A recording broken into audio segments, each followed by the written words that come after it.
For what said he, that dying hermit, in whom your prophet came to, trailing through the gloom his emerald vest, and tempted, come with me and live? The hermit answered, not with thee, 2 worlds there are, and this was thy design.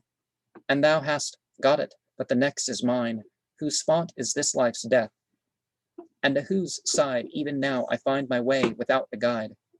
Then like a sultan, glittering in all rays of jewelry and decked with his own blaze, the glorious peacock swept into the ring, and turning slowly, that glorious thing might fill all eyes with wonder. Thus said he, behold the secret artist making me, with no one color of the skies bedecked, but from its angels' feathers did select to make up mine with all the Gabriel of all the birds.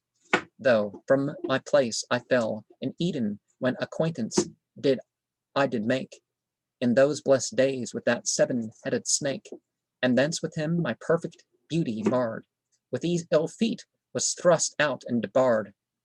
Little I care for worldly fruit or flower, would you restore me to lost Eden's bower. But first my beauty making all complete, with reparation of these ugly feet. Or it, 'twas answered only to return to that lost Eden, better far to burn in self-abasement up thy plumed pride, and even with lamer feet to creep inside, but all mistaken you and all like you, that long for that lost Eden as the true, fair as it was, still nothing but the shade, an outcourt of the majesty that made that which I point you toward, and which the king I tell you of broods over with his wing, with no deciduous leaf, but with the rose, a spiritual beauty, smells and glows, no plot of earthly pleasance, but the whole true garden of the universal soul. For so creation's master jewel fell from that same Eden, loving which too well the work before the artist did prefer, and in the garden lost the gardener. Wherefore one day the garden went a voice that found him in his false content, and like a bitter sarsar of the north, shriveled the garden up and drove him forth into the wilderness. And so the eye of Eden closed on him, till by and by, then from a ruin where concealed he lay, watching his buried gold and hating day, hooted the owl. I tell you, my delight is in the ruin and the dead of night, where I was born and where I love to wone all my life long, sitting on some cold stone, away from all your roistering companies, in some dark corner where a treasure lies, that buried by some miser in the dark, speaks up to me at midnight like a spark, and o'er it like a talisman I brood, companion of the serpent and the toad.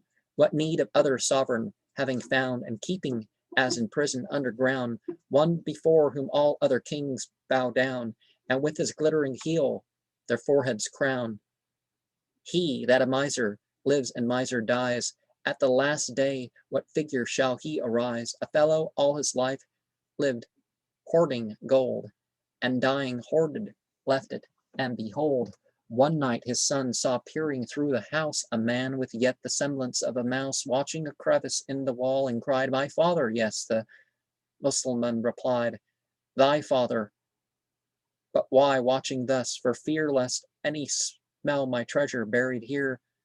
But wherefore, sir, so mouseified? Because, my son, such is the true outside of the inner soul by which I lived and died. Said the partridge, with his foot and bill crimson with raking rubies from the hill, and clattering his spurs wherewith the ground I stab, said he, for rubies, that when found I swallow, which as soon as swallowed turn to sparks, which through my beak and eyes do burn.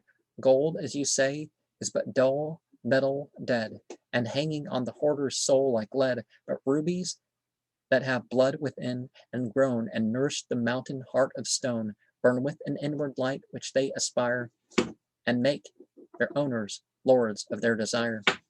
To whom the Tajidar as idly sold, to the quick pebble as the drowsy gold, as dead when sleeping in their mountain mine, as dangerous to him who makes them shine. Slavish indeed, to do their Lord's command, and slave-like, aptest to escape his hands, and serve a second master like the first, and working all their wonders for the worst. Never was jewel after or before like that Suleiman for a signet war, whereby when ruby weighing scarce a grain did sea and land and all there constrain, yea, even in the winds of heaven made the fierce east bear his league-wide pavilion like a beast. Whether he would, yea, the good angel held his subject, and the lower being compelled to looking round about him in his pride, he overtaxed the fountain that supplied, praying that after him no son of clay should ever touch his glory. And one day Almighty God his jewel stole away, and gave it to the div, who, with the ring, bore also the resemblance of the king. And so for 40 days played such a game as blots Suleiman's 40 years with shame. Now, Christian legend is where Judeo-Christian legend is where prophets like Suleiman became like a sorcerer and stuff like this. So that's sort of the reference there. It's the 40 lost because of the 40 or something, right? And the ruby, there's narrations.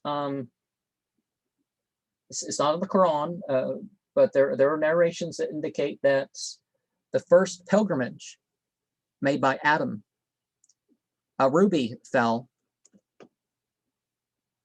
A ruby was given to him by an angel,